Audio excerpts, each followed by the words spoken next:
Tagad apstīsimies, kā mēs objektu varam pildīt un vispār no kā viņš sastāv. Tātad objekts sastāv no divām lietām. Tad, kad mēs šeit pietuvinamies, mēs varam diezgan skaidri redzēt, ka objektam ir kontūra un objektam ir pildījums. Tas šeit diezgan skaidri parādās divās vietās. Tātad šeit mēs redzam, ka objektam ir sarkana kontūra. Tā ir lūk šī te. Tātad šī ir kontūra. Un šeit augšā arī ir kontūra. Savukārt šis te melnais ir pildījums ar tādu piepildītu vidu. Un šeit viņš arī augšā ir atrodams. Kāda ir atšķirība starp šiem te augšējiem iestatījumiem un šiem te apakšējiem? Apakšā ir viens no kvadrātiņiem ir virspusē, otrs ir apakšā. Jūs visdrīzāk strādājat ar to, kurš ir virspusē. Ja jūs gribat nomainīt kontūrai krāsu, tad jūs uzklikšķinat uz kontūras. Ja jūs gribat pildījumam nomainīt krāsu, tad jūs uzklikšķinat uz pildījuma. Mēs redzam, pildījumam mainās tonis. Mēs gribam nomainīt kontūrai krāsu, mēs uzklikšķinam uz kontūras. Dažkārt nepildās vidus vai nepildās kontūra. Un tad šis ir tas iemesls, ja, visdrīzāk pildās tas, kurš atrodas šeit virspusē. Tam ir vienmēr jāpievērš uzmanība, kurš no viņiem ir virspusē, tas arī taps pildīts. Tad šeit vēl ir tādi daži radinieki.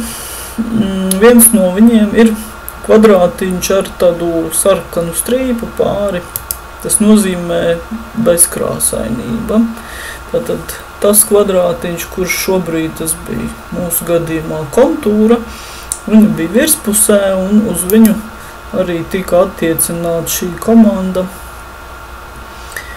krāsas, tātad noņemšana. Mēs varam aktivizēt pildījumu un arī tai piemērot krāsas noņemšanu. Šajā brīdī objekts vēl joprojām ir dzīvs, bet, diemžēl, viņam nav ne krāsas pildījumā, ne krāsas kontūrā. Viņš ir bezkrāsains. Uz dažām ierīcēm, lai gan mēs viņu neredzam, bet uz dažām ierīcēm, kā piemēram uz lāzeru, šis vēl joprojām turpināt darboties. Ja, tad, kad vektors un ilustrators ir vektoru grafikas programma, visas lietas, ko mēs šeit radām, viņas ir iespējams griezt lāzerā. Tas, ka jums nav redzama kontūra vai nav redzams pildījums, nenozīmē, ka lāzers šo formu neuztvers. Viņš viņu uztvers un pa šo kontūru vēl joprojām virzīsies.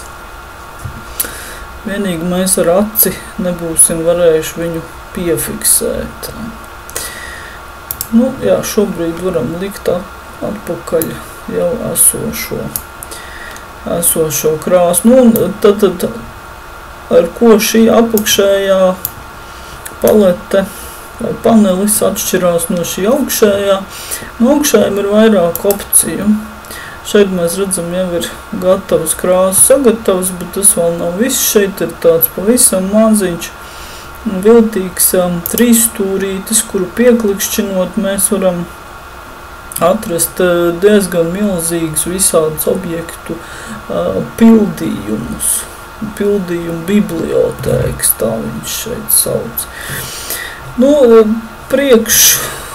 Priekš kādiem, kuri nav lieli mākslinieki, te ir kaut kāds jau samiksēts krāsu paletes. Viņi saka, ka šī krāsu palete ir, piemēram, barokālo krāsu palete. Es nezinu, es varētu vēl par to strīdēties. Šīs te lietas varbūt, tieši šeit ir priekš grāmatām, un tad tas iespējams ir kaut kas noderīgs, visādi pantoņi. visādi specifiskas krāsas, krāsu kodi iekšā. Iespējams, šeit var pievienot vēl kādus.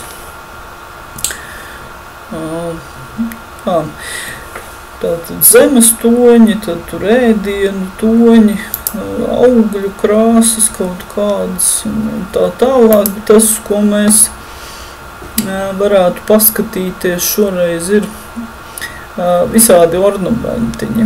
Ornamentiņi saucās patterns. Un te sākot ar visparastākajiem ornamentiņiem, jā, mēs varam skatīties, kādi viņi ir, kādi mums patīkās. Šeit mums ir atvērusies tātad šo te ornamentiņu palete. Mēs vēl joprojām varam staigāt ar šīm te bultām uz priekšu un skatīties, ko palete mums vēl piedāvā. Jā. Tātad šis simbols vienmēr nozīmē, ka šeit sekos kaut kāda krāsu vai objektu bibliotēka. Šie mazie trīs stūrīši mums rāda, ka mēs varam virzīties pa šo bibliotēku uz priekšu. Tā, apmēram tas būtu arī viss par kontūru un pildījumu.